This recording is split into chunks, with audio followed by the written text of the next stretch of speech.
வணக்கம் மாணவர்களே, இப்போ நம்ம இந்த வீடியோவில் என்ன பார்க்க போகிறோன்னா 7ஆம் வகுப்பு தமிழ் பாடத்தில் டேம் 2ல் இயல் 1 இலக்கிய சொற்கள்ங்கிற நமக்கு இலக்கண பகுதி கொடுத்துருக்காங்க. இப்போ நம்ம இந்த பாடத்துக்கான புக் பேக் 1 வேர்ட்ஸ் அப்புறம் கொஸ்டின்ஸ்க்கான ஆன்சர்ஸ் தான் வந்து பார்க்க போகிறோம். அப்புறம் பின்னாடி நமக்கு இந்த இலக்கணத்துக்கு பின்னாடி சில நமக்கு வந்து மொழித்திறன் பேச்சுன்னு சொல்லி கொடுத்துருப்பாங்களே, அதுக்கான ஆன்சரும் இப்போ நம்ம இந்த வீடியோவில் பார்க்கலாம். நம்ம சேனலை சப்ஸ்கிரைப் பண்ணிக்கோங்க, அப்போ தான் போடுற வீடியோஸ் எல்லாம் உங்களுக்கு வரும். ஃபஸ்ட்டு பாருங்கள், எல்லோருக்கும் எளிதில் பொருள் விளங்கும் சொல் டேஸ்.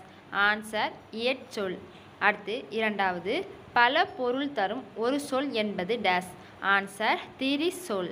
அடுத்து மூன்றாவது, வடமொழி என்று அழைக்கப்படும் மொழி டேஸ். ஆன்சர் சமஸ்கிருதம்.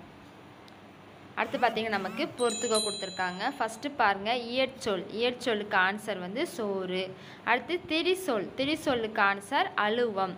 அடுத்து திசை சொல். திசை சொல்லுக்கு ஆன்சர் பெற்றம். அடுத்து வட சொல். இதற்கான ஆன்சர் வந்து ரத்தம். அடுத்து நம்ம குருவினாக்கான ஆன்சர்ஸ் பார்க்கலாம்.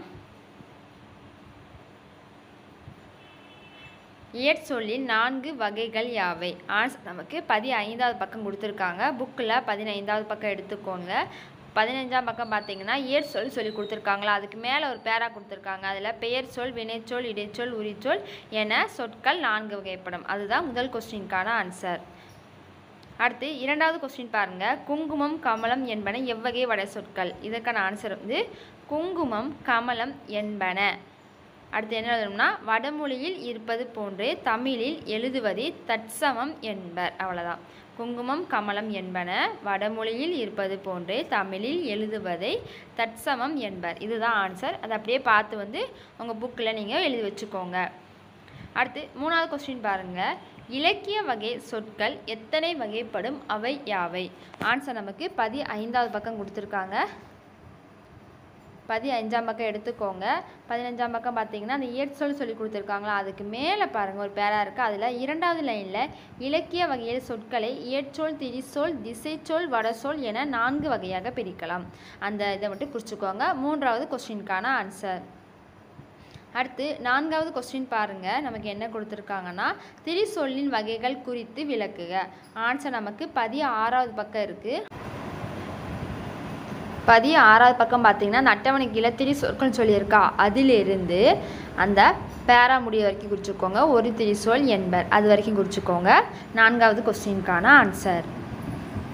அடுத்து பார்த்தீங்கன்னா நமக்கு 5வது கொஸ்டின், பண்டிகை கேணி என்பதுனா எவ்வகை சொற்கள் விளக்குக? ஆன்சர் நமக்கு 16வது பக்கம் இருக்குது. 16ஆம் பக்கம் நீங்கள் எதிர்ப்புனா பண்டிகை, அந்த ரயில் இருக்குது அதுக்கு பதிலாக கேணின்னு எழுதிக்கோங்க. பண்டிகை கேணி மித்த எல்லாத்தையும் அப்படியே எழுதிக்கோங்க. அந்த ரயிலை மட்டும் அடிச்சுட்டு அந்த கேணி மட்டும் ரயிலுக்கு பதிலாக கேணி எழுதிட்டு என்றே வழங்கினர் அது வரைக்கும் அப்படியே எழுதிக்கோங்க. அந்த ரயிலை மட்டும் அடிச்சுட்டு கேணின்னு போட்டுட்டு அந்த பண்டிகையிலேருந்து வழங்கினர் வரைக்கும் அப்படியே எழுதிக்கோங்க. 5வது கொஸ்டினுக்கான ஆன்சர். அடுத்து நம்ம மொழியாளர் பின்னாடி கொடுத்துருப்பாங்களே, அதுக்கான ஆன்சர்ஸ் நம்ம வந்து பார்க்கலாம். கீழ்காணும் சொற்களை 6 வகை பெயர்களாக வகைப்படுத்த கொடுத்துருக்காங்க. பொருள், இடம், காலம், சினை, குணம், தொழில். அது கீழே அது ஒவ்வொன்றும் கொடுத்துருக்காங்க. அதை அப்படி நீங்கள் வந்து பார்த்து எழுதிக்கோங்க. பொருள் கீழே என்ன வரும், இடம் கீழே, காலம், சினை, குணம், தொழில் எல்லாத்துக்கும் கீழே அந்த ஆன்சரை வந்து அப்படியே எழுதிக்கோங்க.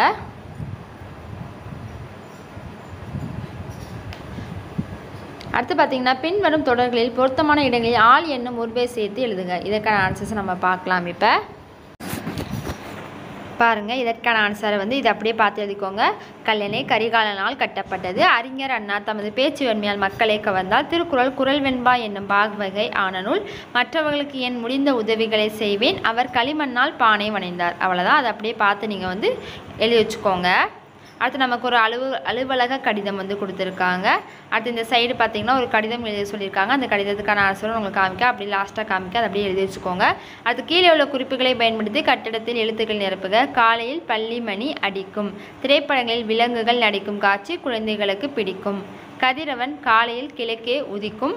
நாள்தோறும் செய்தித்தாள் படிக்கும் வழக்கம் இருக்க வேண்டும். அதுக்கடுத்து இதை வந்து அப்படியே அதில் எழுதி வச்சுக்கோங்க. அடிக்கும், படிக்கும், உதிக்கும், நடிக்கும் சொல்லி மேலே எழுதுனோம்ல, அதைத்தான் நம்ம வந்து இந்த இதில் வந்து படத்தில் வந்து நம்ம எழுதியிருக்கோம். இதையும் அப்படியே பார்த்து காப்பி பண்ணிக்கோங்க. நெக்ஸ்ட்டு பின்னாடி பார்த்தீங்கன்னா நமக்கு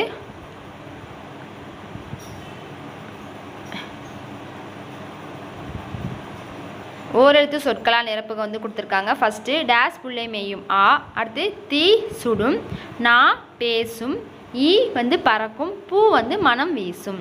அடுத்து பின்வரும் எழுத்துக்களுக்கு பொருள் எழுதுக கொடுத்துருக்காங்க. இப்போ அதற்கான ஆன்சர்ஸ் நம்ம பார்க்கலாம்.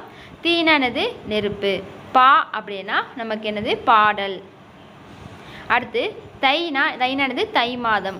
அடுத்து வைனா புல் வைக்கோல். அடுத்து மை அப்படின்னா அஞ்சனம். ஆன்சரெல்லாம் அப்படியே பார்த்து எழுதி வச்சுக்கோங்க.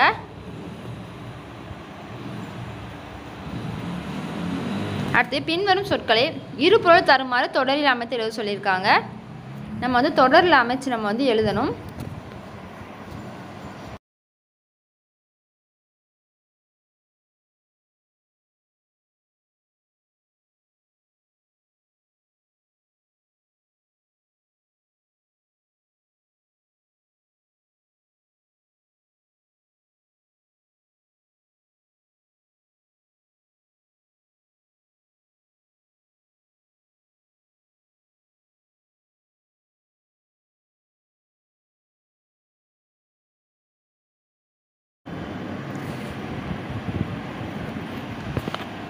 அடுத்து பார்த்திங்கன்னா நிற்க அதற்கு தக வந்து கொடுத்துருக்காங்க. நம்ம ஏற்கனவே வந்து ஒரு கட்டுரைக்கு வந்து நம்ம ஆன்சர்ஸ் பார்த்துக்கலாம். அடுத்து வந்து